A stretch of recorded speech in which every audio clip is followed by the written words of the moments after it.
Have you at any point felt like you're standing still while the world surges past you, like, regardless of how enthusiastically you attempt to keep up, there's generally somebody more brilliant, quicker, or on the other hand, more set up than you if you felt like this previously or you feel like this? Now I believe that you should know you're not alone. It's not difficult to get found out in the trap of reasoning. Knowledge is something you either have or you don't. Like a gift distributed upon entering the world that you missed. However, actually knowledge isn't fixed. It's fabricated. What isolates insightful individuals from the rest isn't that they have all the answers or that life comes easily to them a long way from. It's the way they move toward the obscure, their readiness to adjust, and their determined responsibility to learning. In any event, when things get awkward, knowledge is less about level of intelligence scores and more about how you explore life challenges, handle your feelings, and develop through mishaps. Today, we will go through 7 straightforward, however strong propensities that wise individuals practice. Contrastingly, these aren't inaccessible goals or qualities held for a chosen handful. They're mentalities and activities anybody can develop to live with. More noteworthy, clearness, reason, and strength. As we go through these propensities, I believe you should recall one thing. The reality that you're here looking for this information as of now implies you're on the correct way. What's more, that is the only thing that is in any way important. Before we start, kindly buy in and tap the warning ringer, so you won't ever pass up a major opportunity on additional astonishing recordings, as let this get begun. Excels. At flexibility. Life seldom unfurls the way we expect. Plans go to pieces. Innovation develops quicker than we can flicker, and circumstances we assumed we had sorted out abruptly shift under our feet. Yet, while a great many people battle against change, sticking to the manner in which things used to be, clever people see change as an opportunity as opposed to a danger. They grasp that opposing the unavoidable just prompts dissatisfaction, while flexibility opens potential outcomes. Flexibility isn't about being aloof or taking the path of least resistance in an indiscreet way. It's about effectively recalibrating when the circumstance requests it, similar as water exploring around rocks in a stream. Water doesn't contend with the snags in its way. It essentially finds a way forward. This mentality doesn't simply apply to huge life-altering situations. Yet, in addition to the little regular minutes for Model A, savvy individual who faces surprising difficulties at work will not squander energy whining or accusing others. Rather, they'll take a gander at the circumstance and figure what else is there to do. Contrastingly, to make this work, adjusting doesn't mean forsaking who you are. It implies extending who you are, whether it's mastering another expertise, embracing an alternate point of view, or relinquishing obsolete convictions. Flexibility helps us start little focus on venturing out of your usual range of familiarity in one area of your life. Perhaps it's difficult, a new way to deal with an issue you've battled with. Or maybe it's essentially as straightforward as being open to input without protectiveness over the long haul. These little moves amount to a significant change. Marcus Aurelius, the indifferent ruler, said all that needed to be said. You have control over your brain, not external occasions. Expert this, and you will find strength. Versatility is precisely that understanding that while you have zero control over the outer world, you can control how you answer it. Each time you decide to change and push ahead, you fortify your capacity to flourish, no matter what life tosses your way. Tracks down strength in recognizing what? Tracks down strength in recognizing what they don't have the foggiest idea. Actually, they don't know. Conceding that you don't have the foggiest idea. Something is quite possibly of the hardest thing to do in a world that prizes sureness. We're adapted to compare knowledge with having every one of the solutions, to fear the weakness of saying, I don't have the foggiest idea. Yet the insane curve to this is simply the savvy's, and most shrewd individuals you'll meet are frequently the fastest to concede their obliviousness. They don't see it as a shortcoming, however, as a strength, a sign of their certainty and their responsibility to realizing the reason why is this so strong. Since when you recognize what you don't realize, you make the way for development. Envision attempting to fill a cup that is currently full. It's incomprehensible. Keen individuals comprehend that modesty is the void space that permits them to take in more. They know that conceding obliviousness isn't the finish of the excursion. It's the starting truth. Be told this attitude was vital to the way of thinking of Socrates, who, popular said, the main genuine insight is in realizing you realize nothing that is not a proclamation of route. It's a call to interest, an update that the quest for information continues forever. This propensity, moreover, safeguards clever individuals from the risks of haughtiness and stagnation. The second you begin accepting, all that you quit learning, you become oblivious in regards to new viewpoints and hard of hearing to significant illustrations. Yet, when tell the truth about your restrictions, you stay a understudy of life. For instance, an insightful pioneer won't hesitate to concede to their group, "I don't have all the answers." However, I'm willing to sort it out with you. That genuineness encourages trust, welcomes coordinated effort, and establishes the vibe for development. So how would you construct this propensity? Start by focusing on your response when you experience something new. Do you will generally know more than you do, or do you embrace the open door to learn work on saying, "I don't have any idea yet. I might want to find out," and see how it changes your discussions and your certainty? Encircle yourself with individuals who challenge your reasoning and don't avoid asking them inquiries. Marcus Aurelius, in his Contemplations, considered profoundly the possibility of mindfulness, reminding himself to remain modest and open to insight from all sources. Following this way doesn't simply make you more astute. It makes you more grounded. Each time you concede what you don't realize, you move toward turning into the sort of individual who moves trust, interest, and development in others. And in particular, you remind yourself that knowledge isn't an objective yet, an excursion, one that flourishes with trustworthiness, lowliness, and a yearning to keep advancing determinedly, tries to grow, Their insight, their information keen. Individuals know that information isn't static. It's not something you obtain once and store away like a prize. It's alive, continually developing, advancing, and requesting consideration for them. Learning isn't simply an undertaking, it's a lifestyle. They comprehend that the more they know, the more they understand how much is left to find. This outlook isn't about pursuing flawlessness. It's tied in with committing to interest and development. Each and every day, information isn't restricted to books or study halls. Insightful people perceive that examples are wherever, in discussions, disappointments, nature, and even quietness. They effectively search out potential chances to get familiar with, regardless of how little or flighty they might appear.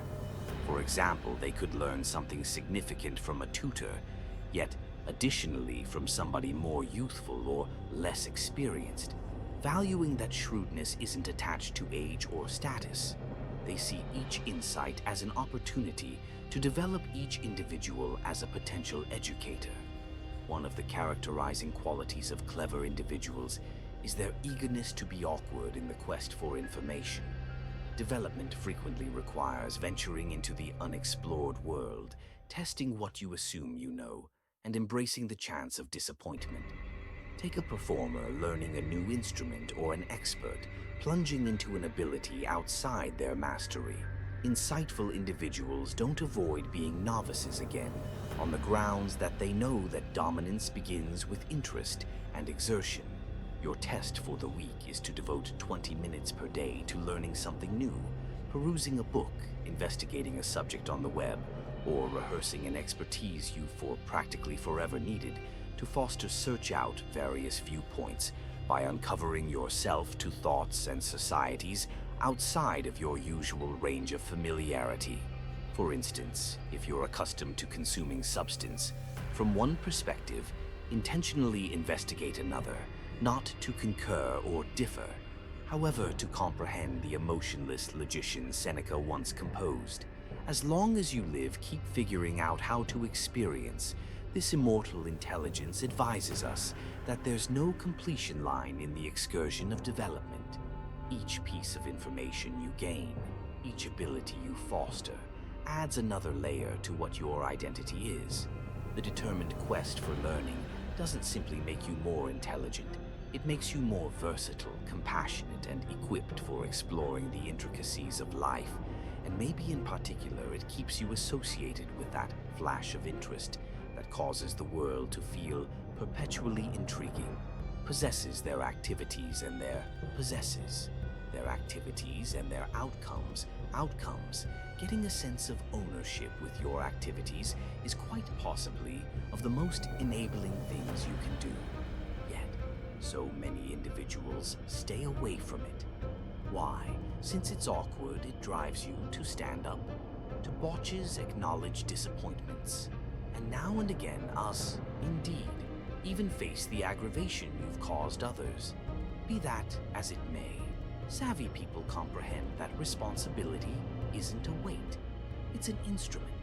For development, by claiming their activities and the results that come with them, they assume command over their lives as opposed to being helpless before pardons, fault, or refusal.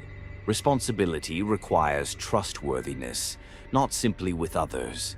In any case, with yourself. Canny individuals try not to sit around pointing fingers or rationalizing when things turn out badly. Rather, they ask themselves, what was my job in this? What might I at some point have done diversely? This training isn't about self-fault or choosing not to move on. It's about learning and pushing ahead with more prominent clearness. For instance, if a wise individual commits an error at work, they don't attempt to cover it up or shift the fault. They'll say, this is what happened. This is the way I added to it also. This is the way I will fix it. That sort of uprightness not just gains appreciation, yet additionally cultivates trust and self-assurance. Claiming your activities, moreover, implies assuming praise for your triumphs. In any case, with lowliness, clever individuals try not to make light of their accomplishments or act like they occurred. Coincidentally, all things being equal, they recognize the work discipline. Furthermore, choices that got them there, while likewise perceiving the assistance they might have gotten en route. This equilibrium of certainty and appreciation makes them grounded and agreeable structure. This propensity begins with self-reflection. The following time you face a challenge or struggle, stop and inquire yourself, which piece of this do I control? How might I get a sense of ownership with the result? It could feel awkward at first, yet after some time you'll begin to notice little changes by possessing your activities. You'll guarantee your power. Marcus Aurelius, the indifferent head, stressed this standard when he thought of you have power over your brain. Understand this, and you will track down strength in possessing your decisions. You assume responsibility for your life. You quit being an uninvolved member and on second thought, become the engineer of your own story. Responsibility isn't a restriction, it's opportunity. It's the information that while you have no control over all that happens, you can constantly control how you answer, and in that reaction lies your most prominent power. Changes analysis into an outline for development. Outline for development, the vast majority shrivel at the sound of analysis. It seems like an assault, an impression of our inadequacies, or more terrible, a judgment of our value. Yet canny people approach analysis contrastingly as opposed to taking it actually or excusing it inside and out. They use it as a mirror, an instrument for mindfulness and development. They grasp that behind each study, whether useful or unforgiving, falsehoods, and chance to improve, refine, and advance the critical lies. By the way they process it, insightful. Individuals don't let their feelings assume control over when confronted with analysis, as opposed to responding protectively. They stop and inquire themselves, is there truth in this? Even on the off chance that it's awkward, could I at any point learn from it by isolating their self-image from the input? They center around the worth it offers.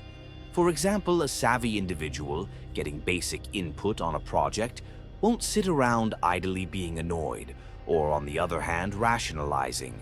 They'll take the time to assess the information, recognize regions for improvement, and apply what's important. Taking note of that, not all is significant. Analysis is equivalent.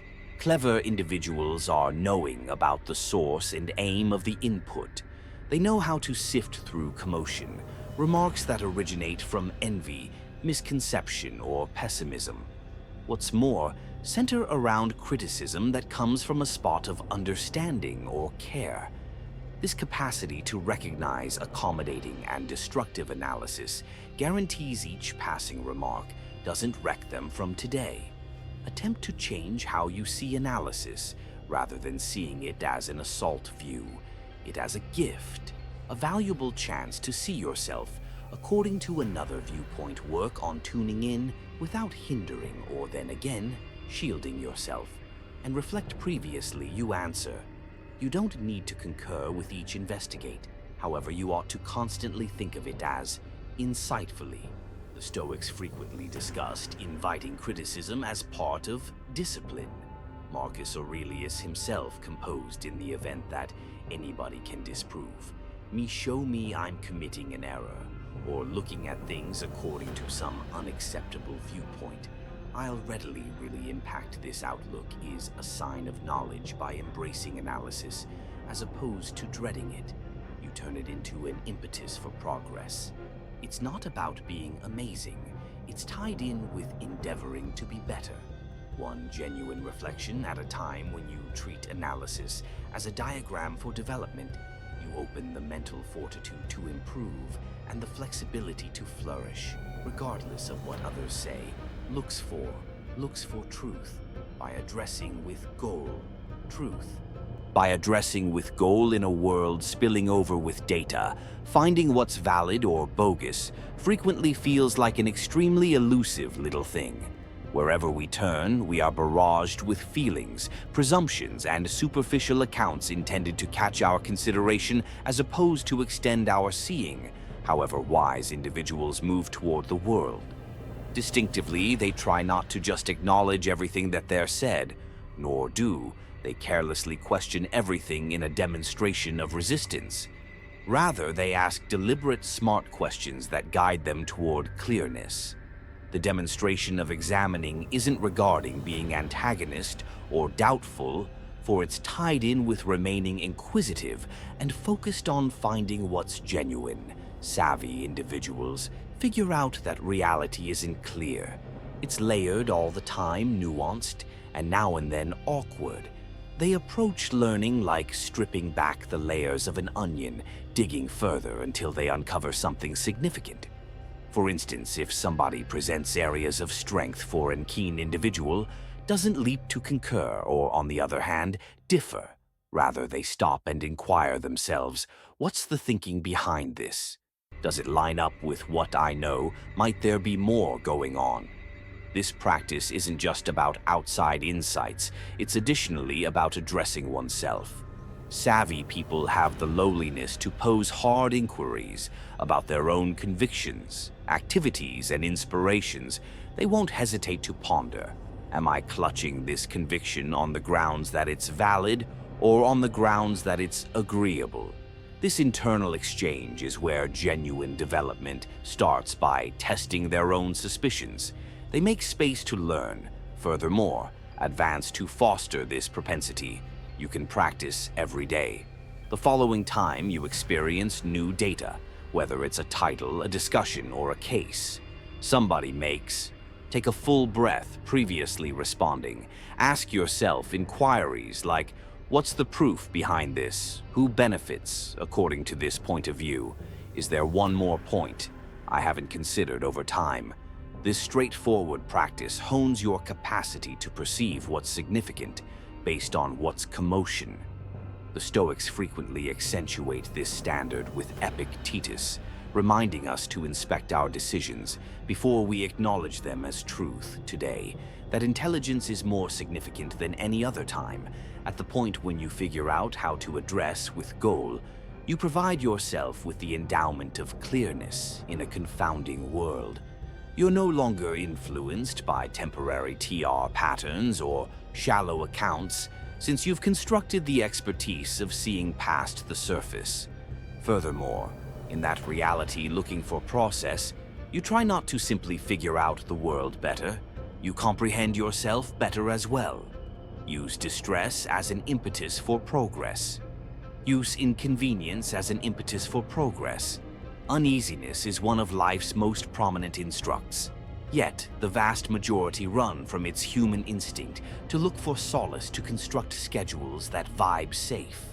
What's more, unsurprising however, wise individuals perceive that the most huge development frequently comes from inclining toward distress, not keeping away from it. They grasp that aggravation, vulnerability, and challenge are not impediments to be dreaded yet, chances to change. Think about it. Each major